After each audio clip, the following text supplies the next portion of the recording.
Welcome to Atlantic Institute Solidarity Through Prayer program. I want to thank our speakers and participants. Thanks for your coming and joining us. During these days, we are facing some difficulties, pandemic and other problems, other difficulties, not just in the United States, all around the world, globally. This gathering is kind of collective prayer tonight. From very dear, distinguished clergy representative friends. So we would like to share our prayers and our hope for good for all the people around the world. We have three guests, three speakers. Let me introduce them, and then we welcome them first, and we're glad to hear them. And Rabbi Rice. Rabbi Philip Rice from Congregation Micah. Welcome, Philip.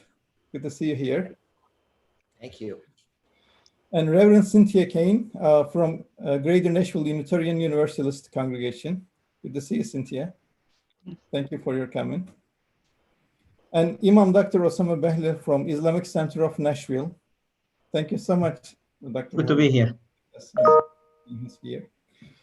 let us start with Reverend Cynthia, and we would like to hear, Cynthia, we'd like to hear your reflection, insights during this time for all of us, and also we'd like to hear also your insights.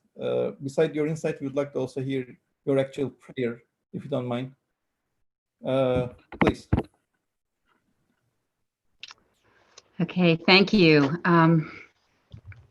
I'm with the Greater Nashville Unitarian Universalist Congregation, and I'll tell you a little bit about that in a few moments.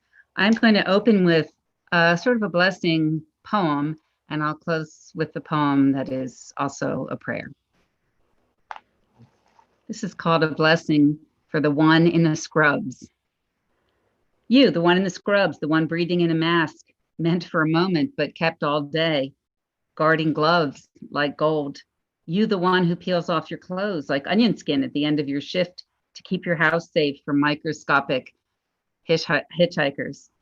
Keep your home a sanctuary. You, essential one, caretaker of our community. Self-isolating, sanity doubting, hand scrubbing, angry and hungry, giddy and tired, helpful and hopeful and scared, all in a whirl.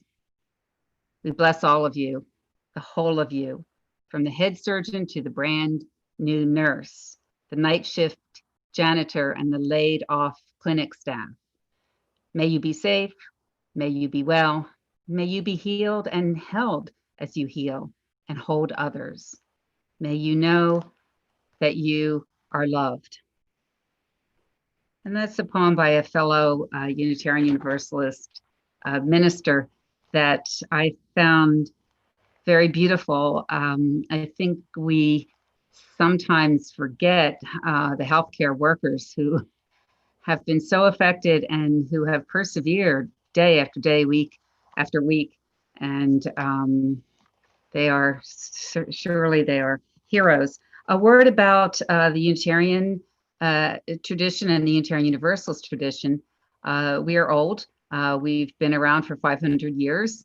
We are the extreme, I guess, heretical wing of the Protestant Reformation. The Unitarians and Universalists joined in 1962, and the Universalists are believers in universal salvation. And what that means is that every person, I should say they were, I mean, that's how they started. Every person, regardless of whether they had faith or no faith, would be held in God's favor. And that was heretical at the time. What Universalism today is honoring of all the religious traditions and working for human life, human dignity, and human well-being everywhere. We have a long tradition of social justice and working for understanding. Back in the World War II, it was the Unitarian Universalist Service Committee that helped members, Jewish faiths and others get out of Europe in time before the war. And just after 9/11, the Unitarian Universalists stood by our Muslim brothers and sisters all over North America and even in Europe, as they were then the subject of discrimination, and of course still are in many places. So it's really mostly what we're about. We don't have a dogma or a doctrine, so people come with many different variations of belief and very different ways of understanding God and prayer and meaning. Prayer, I guess what I was thinking that the pandemic is a very universalist, equal opportunity, disease, because it has brought everyone to the recognition that we're all connected and that there really aren't these boundaries that we once believed there were. Some of the things that prayer is for Unitarian Universalists is contemplation. It's preparation for action. It can be meditation, can be art.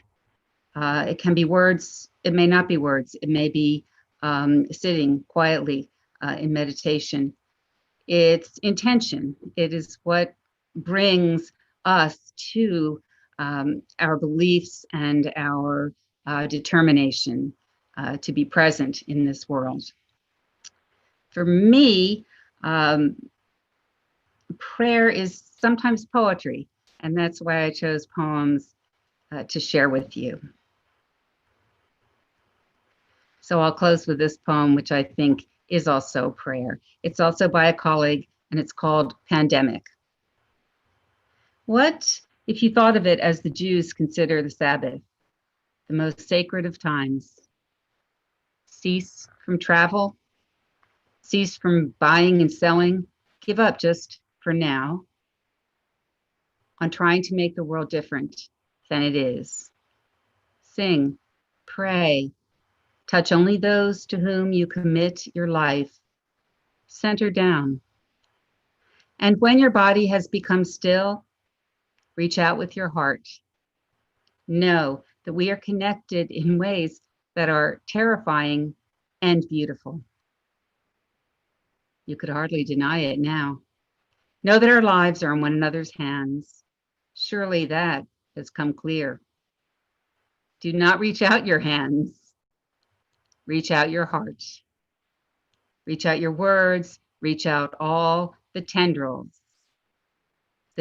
of compassion that move invisibly where we cannot touch. Promise this world your love, for better or for worse, in sickness and in health, so long as we all shall live. Amen.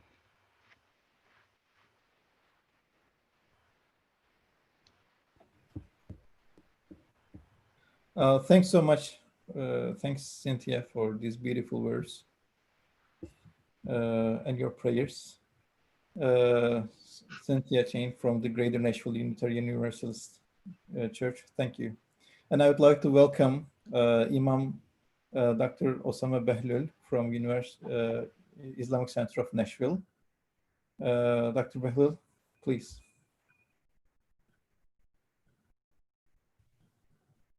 Well, Assalamu alaikum wa rahmatullahi wa barakatuh. Peace be upon you all. As far as a reflection and what we have in mind through this time, I thought about many things, one of which is the ability for us to recognize what we have.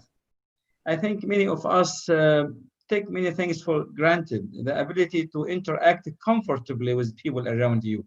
The ability even to go to the mosque, synagogue, or a church without any worries. The ability to be close to the people you want to serve. I think what we are going through, in my view, it might be an opportunity to be able to recognize what we have. And it will lead us to an appreciation. Also, something we've been busy with is through this pandemic, we all recognize that we can't no one of us can be well until all of us are well. And it's an absolute, we are all as a human without any regard to color, religious practice or not, gender. I think all of us in this together. And I think we feel safe when we feel that no one around us at all is being diagnosed with this disease. No one is being tested positive. Maybe it can be a reminder for each one that, you know what, we are all one family. And any sense of discrimination is ridiculous and the nonsense, because we can't be well until all are well. Until all are well. Something we've been thinking about a lot. Also, with the Islamic Center being closed, we thought about viewing this from a new perspective, the perspective of being connected with God, without really any building attached to it. So we said to everyone, let us especially in the month of Ramadan is a special season for us. We thought, let us transform our homes to be a place of worship. And we design what each family recognized to be a mosque in their own homes. I was very, it was a unique opportunity, because people pray together within their own homes. And I think it gives us the ability to recognize that each one of us can be connected with God without really connected with God from any location. Something really we thought a lot about, and I think we have some good outcome from all of this. Also, something I feel like it's critically important is us realizing that we need each other while being with our spouse and our children. Most of the time it was wonderful, but also we miss our friends and we miss people that we are interacting with. As an imam, it's very hard to speak to a computer all of the time and not being able to read your congregation reaction while giving a sermon. I think sometimes people assume that they need their leader or the religious leader. And I think through this, it might help us to recognize we equally need them. We equally need them. And as far as the Islamic perspective toward this pandemic, Prophet Muhammad mentioned that عَجَبًا لِأَمْرِ الْمُؤْمِنِ, he said, I am kind of amazed in a good way by the circumstance of a true believer. If he or she is having good time, he or she will appreciate what he or she is having, and this appreciation will bring him closer to God. It can be a tool of receiving a reward. And if he or she is having a tough time, being patient and acting properly will bring him closer to God, and they will be a tool for having an for having a reward. So regardless of the circumstance, I think all the circumstances really are good. Give us the ability to recognize and create new skills, to recognize that you know what, tomorrow can be better than today if we choose to work together. When the medical community said to us, do you know what, we cannot get rid of this disease without each one of us being part of it. No one of us by him or herself has the answer. It reminded me of something really important, that the human family, we do really good when we act collectively, when we act as a community, when each one of us feel and believe strongly that I really don't have the answer and you don't have the answer, but we together have the answer. When we act together as a community, the outcome will be really wonderful.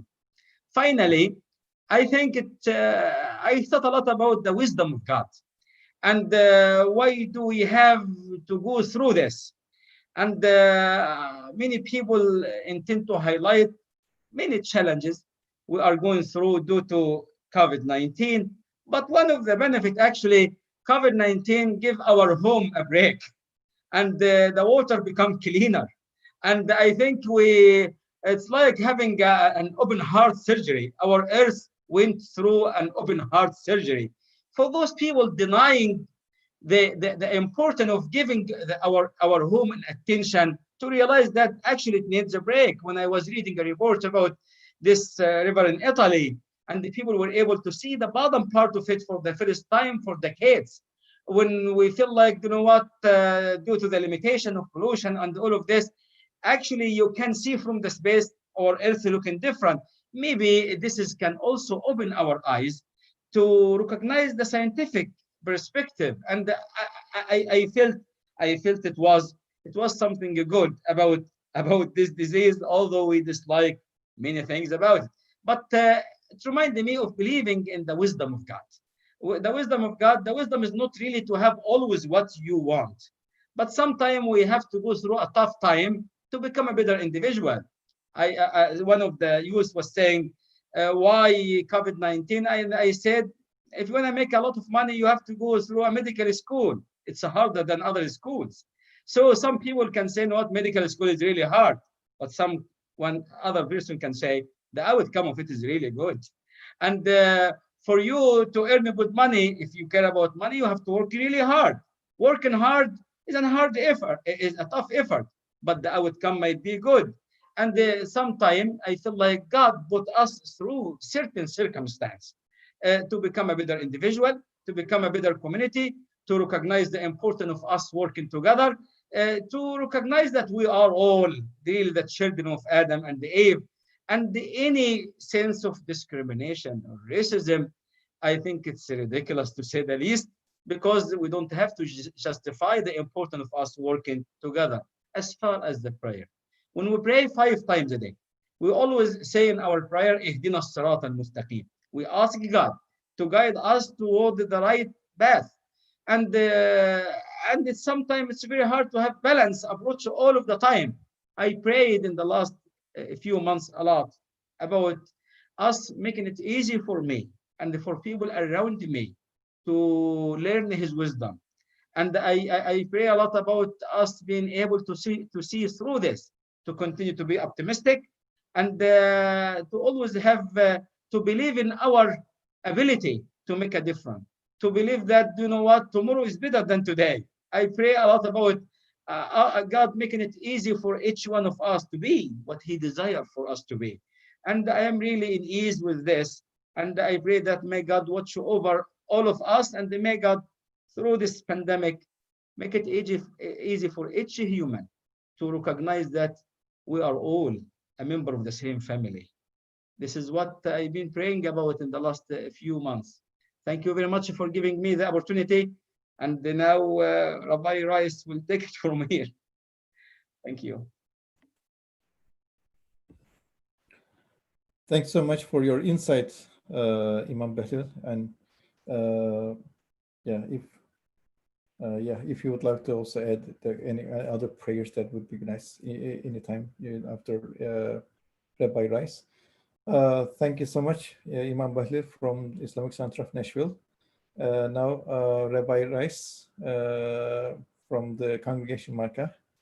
Rabbi Rice, please. Good evening. Shalom Aleichem. That's Hebrew. I roughly translate that in Tennessee as may peace be upon y'all. I'd like to begin, I think, with a short story of a certain Rabbi Yitzhak who ran into his teacher and said, Shalom Aleichem, may peace be upon you, my master. He said, are you well? And his teacher replied, yes, sir, I'm doing very well. And you, how are you doing? And he said, I'm doing very well. And his teacher said, your fellow Rabbi Shlomo, is he well too? And Rabbi Yitzhak thought, I have not seen Rabbi Shlomo in some time. I'm unaware how well he is. And his teacher said, oy vey. Oy vey, just to translate, is a Yiddish phrase expressing dismay. Teacher said, oy vey, you live in the same community. You pray in the same house of worship. You study the same texts, he said. And you're unaware of the well-being of your friend. And Rabbi Yitzhak realized that he had sinned.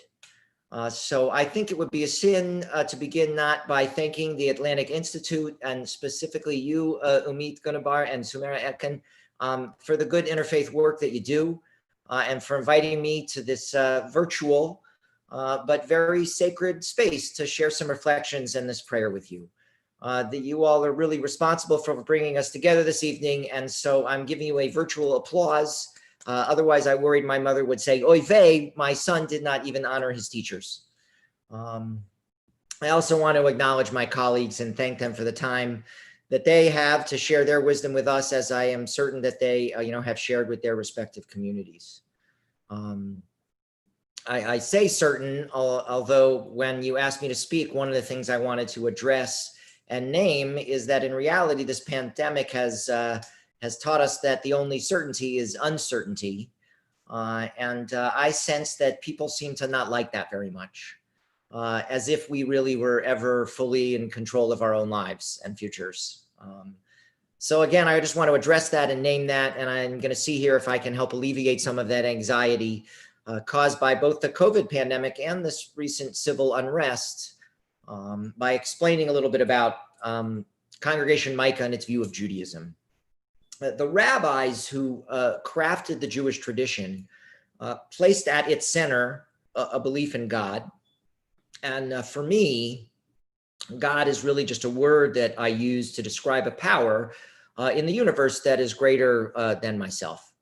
And I experience that power all the time when I see things that astonish me because they're beautiful or they're very complex. I experience it really every time I'm reminded that the universe is operating really independent of our control and that we are not ultimately in charge. And I think that this pandemic has taught us that lesson very hard. But life teaches us that lesson too, really over and over again. Despite our wishes, we are born. Despite our wishes, we get sick. And despite our wishes, we die. Amazing things happen to us that we often did nothing to deserve. And really dreadful things can happen too, even if we've done nothing wrong. And so even though there's been tremendous progress through science and through scholarship, and we believe in those things, I don't believe they've ever really deciphered the ultimate questions. And that, for me, is where religion comes in, because it's not afraid to ask the deeper human questions, like why are we here, and how should we live, and why is this pandemic happening to us? So long ago, some ancient sages crafted this tradition we call Judaism in a way to help give us strength to live in this very uncertain cosmos. And the Jewish tradition provides answers, at least for me, that are beautiful and they're true. They're not true because you can prove them like you prove a theorem in geometry. They're more true because they say very profound and essential things about life. They in fact teach that amidst all of this uncertainty, we know that life is still sacred and that it's imbued with dignity and value, and that it's a gift that should be cherished in every possible way. And unfortunately, the death all around us is making us think about that so much. Judaism and the pandemic, and now this civil unrest echoes what my colleague Imam Ossama Bahloul says, right? That really we are all here as one human family, and we're connected to each other, and we're responsible for each other. And we Jews are taught to believe that we were brought into this world to heal what is broken and to create holy communities founded on justice and love. That's why there is a Congregation Micah. And that's where we teach that at the heart of this uncertain and mysterious universe is goodness, and there's purpose, and there's light, and it's not a joke that we're here. We are not just pieces of meat that die and decay. What we do matters, and our lives do have meaning. And the Jewish people, our people, have been teaching these ideas for thousands of years, and they have inspired us to work for good, even in the midst of evil, and they have helped us to believe in love, even when we were surrounded by hate. And they've helped us hold on to darkness, to hope, even when we lived in darkness. And so even in this time of uncertainty, we're telling our people, Congregation Micah, to double down on hope and on love, and the kind of love that affirms and ennobles and brings dignity and purpose really to all people, and sees the good in each of us and really calls us to be better lifts us up and really summons us to righteousness. So as I move towards this prayer, I have to mention that for Jews, it's an overriding obligation to accept the fact that we are partners with this God in this ongoing endeavor that we call creation, and that we are required to apply our intellect and our skills and our hearts to improve on the world as we find it. And so where Jews find illness, we are commanded to heal, and where we find hunger, we are commanded to feed. And now in a world where we find suffering and injustice, we are commanded to identify with the sufferer and to try to help alleviate their pain. So for far too long, the African-American community has been treated than less than fully human, and often really paid for white prejudice with their lives. And so what our own history as Jews teaches us, and I think what we're seeing on the streets, is that injustice doesn't just disappear. It festers and it will erupt. And our nation here in the United States, as amazing as a country it is, has never contended honestly with the past. And we can't undo it, but we can name it, and we can take responsibility for it, and we can do everything in our power to fix what's broken. So one of my favorite rabbis, Rabbi Cook, taught, "The pure righteous do not complain of the dark, they increase the light. They do not complain of evil, they increase justice. They do not complain of heresy, they increase faith. And they do not complain of ignorance, they increase wisdom." So I'm going to offer this prayer now. I do want to pause here and just acknowledge the pain and the grief and the life lost that is just surrounding us all over the world. My teacher, Rabbi Larry Kushner, once said that, there are certain kinds of prayers that God answers.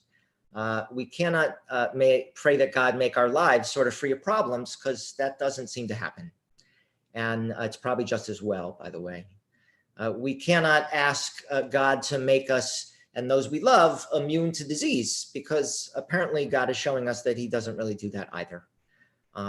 We can't ask God to weave a magic spell around us so that bad things don't happen, because people who pray for miracles usually don't get miracles. The same way that children who pray for bicycles or boyfriends or good grades don't always get them. But people who pray for courage, for the strength to bear the unbearable, for the grace to remember what they have instead of what they lost, I think they very often find their prayers answered. And they find that they discover really that they have more strength and more courage than they ever knew that they had. And so where did they get it? I'd like to think that their prayers help them tap sort of a hidden reserve of faith and courage that weren't available if they hadn't have prayed. And I'd also like to believe that they perceive those things from the context of a concerned world, of a concerned community of people like us who are watching this right now, who made it clear that there are other people who care, and that they acknowledge that we Jews believe that the Ruach Elohim, that the Spirit of God really is at the side of the afflicted and the downcast. So this is my prayer. Eloheinu v'Elohei Avotenu v'Imotenu, may our God, the God of all ancestors before us, Elohei Tikva v'Ahava, the God of hope and of love, we ask that you give strength to the ill and be with those who are unable to leave their homes, that they might also feel your presence. We ask that you support our doctors and our caregivers and the nurses and the scientists and everyone working to develop a cure and care for people who are sick, that you bring comfort to their families and to all who are struggling in any way, financially or otherwise. We ask that you be with our leaders and that you guide them to wise decisions in these troubled days. And we ask, God, that you be with us and that you help us each to find an inner strength to be patient when our nerves are tested and when we're surrounded by fear and anxiety. Be our rock, God, whom we can turn to, who we can share our worries and our fears with, and shower us with your love and compassion, that we might turn that anxiety back into hope and our pain back into healing and our divisiveness into unity.